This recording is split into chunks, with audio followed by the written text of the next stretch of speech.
নদীর ঢেউয়ের শব্দ হাওয়ার শোষ আওয়াজের সঙ্গে মিশে গেছে। এই নদী জানে কত গল্প, প্রতিটা ঢেউ বয়ে আনে এক একটা স্মৃতি। আজকে তোমাদের নিয়ে চলে আসলাম এক শান্ত নদীর গল্পে। আসসালামু আলাইকুম এভরিওয়ান, ইটস মি হাফসা। আজ আপনাদের মাঝে নিয়ে আসলাম আমার সুন্দর দিনের একটি সুন্দর ছোট ভিডিও নিয়ে। সেদিন আমার বাড়ির পাশেই নদীর পাড়ে ঘুরতে গেছিলাম। তখন আমার কাছে নদীর পাড়টা একটু অন্যরকমই লাগছিল।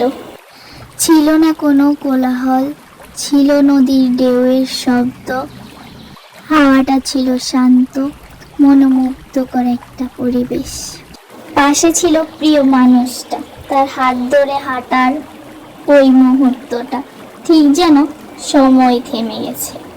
চারপাশে কিছু নেই, শুধু আমরা আর নদীর গল্প।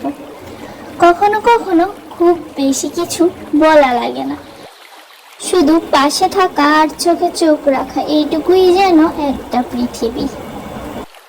এই শান্ত পরিবেশে গেলে যে কারো মন নিমিশেই ভালো হয়ে যাবে।